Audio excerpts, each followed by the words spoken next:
Yo, what's up guys? Today in this video we're going to talk about the part where my rear derailleur hanger or the rear mech actually bent, and we are going to think about the possible reasons why it bent and how we can prevent it and how we can fix it. So there will be 3 parts, so let's get started.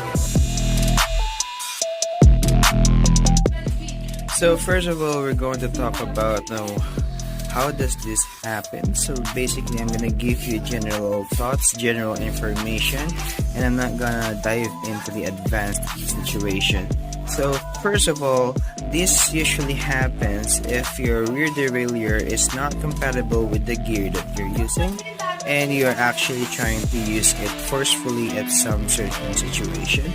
So in my case, basically this rear derailleur, remember this rear derailleur, this rear mech that I'm using, this is the L2A5 non-elite and only supports 36 tooth max, and what it can only bring up to now is this certain 34 tooth cassette cog. So what happened is I'm not trying to use this either way. I was trying to use the 6th gear from what I can remember, and the gear just stuck. This rear derailleur just stuck. So when I tried to put it on the higher gear, it bent just like how you see it right now. So there are certain situations that riders tend to have their cage going up there or whatever, those things that could happen, or let's say the RD snapped its connection or whatever, or this dropout, this aluminum alloy dropout actually snapped. So there are a lot of different cases. Usually if this are the derailleur dropout hanger snapped, it means that your RD had hit something that causes it to snap. That's the usual cause. Or maybe a situation like this, having shifting problems, shifting issues, shifting misuse could lend dropout to snap. So in this case, you really need to replace this dropout in order for you to have a safer riding again, instead of fixing this up. It's not suggested. So mas okay kung palitan nyo siya ng bago. It's better to have a new one instead of fixing this. So because as from my mechanic friend said, there are micro abrasions or micro cracks and then in the inside of it that is compromised. So hindi na 100% safe itong component mo pag inayos mo yan. Next off, other RD or other rear mech snaps off because probably quality issues. If you bought an RD from a specified bike shop and a well-known brand, you won't be having that kind of issue. But if you're using a Class A technology, that would be a common problem because material quality is not a priority when it comes to your Class A components. So in this case, that's not a problem because this is a steel cage. This is a really hard plastic housing, so it's not gonna snap off just easily. That's the reason why I can see it has a bent dropout. Yeah, and other than that, just misuse when it comes to the gearing.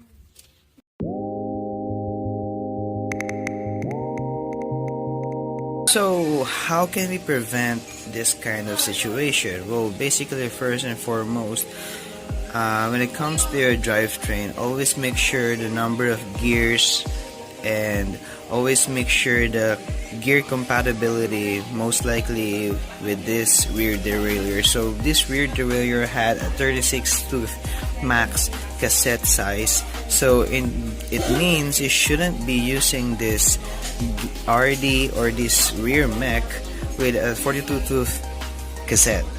Well, basically you should be running at least a goat link to extend this, but in my situation I wasn't planning to use this in a long run, and I just thought of I just need to make sure this bike is running.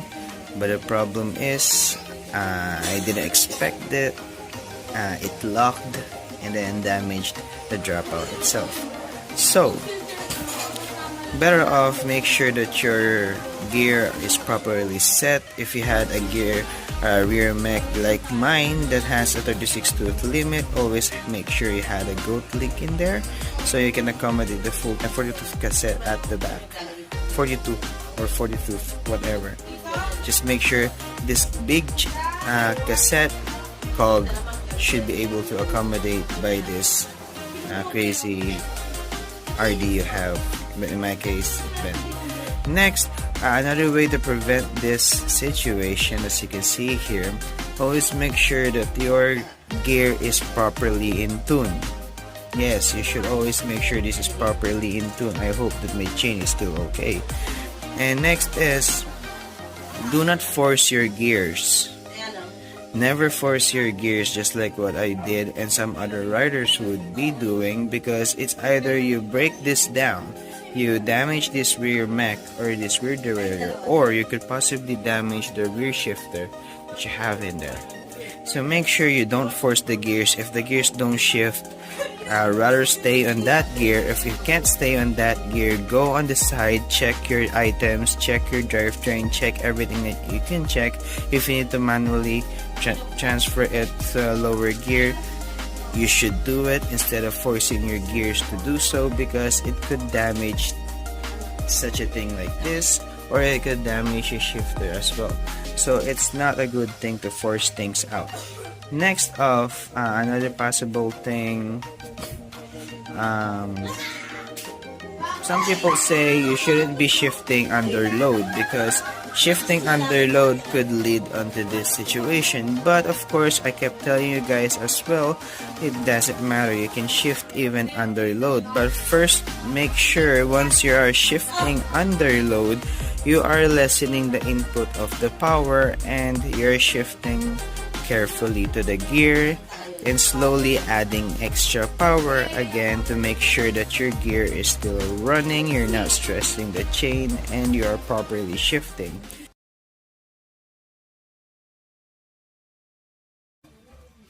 So first of all, we are going to remove the chain so our lives would be easier. And the dogs and everything else is so noisy, I cannot make a nice video. Wait, don't go. Where the heck is the thing?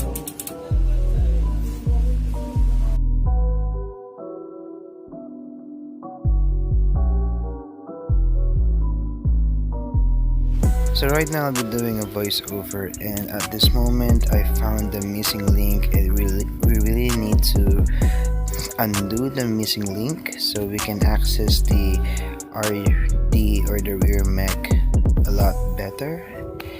So right now I am gently pushing it back so I can put the missing link in the proper position and then hook it up again, so we wouldn't have the tension to pop the chain away, hence preventing the missing link to go missing. No pun intended.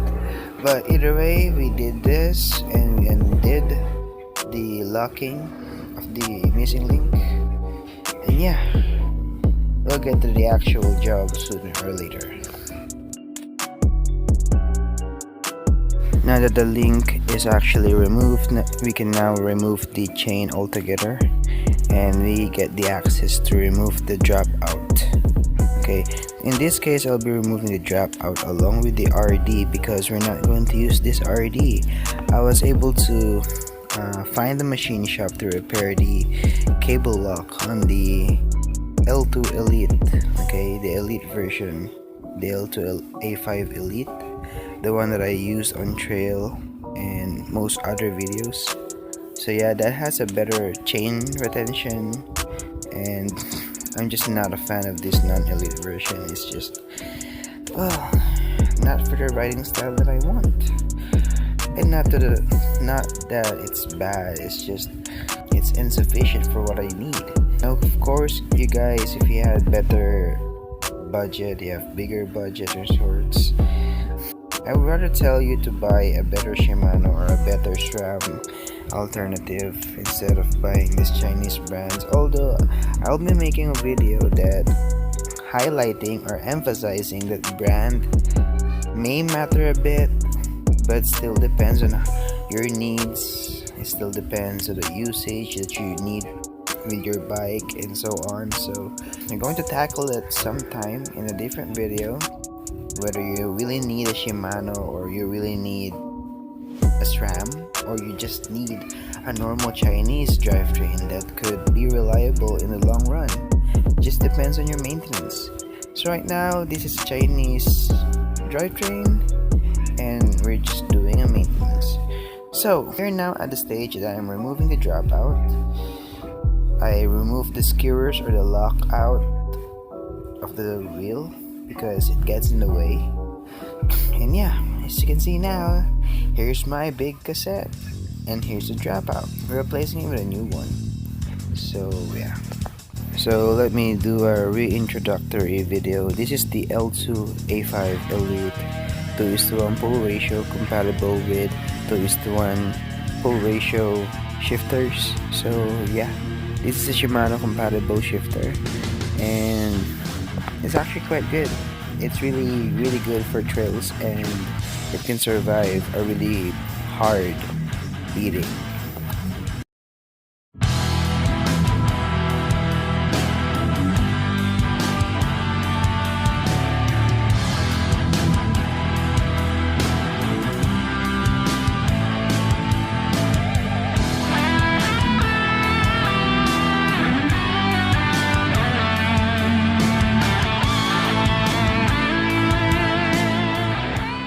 I hope you learned something from this video. If not, I hope you find it entertaining and please subscribe.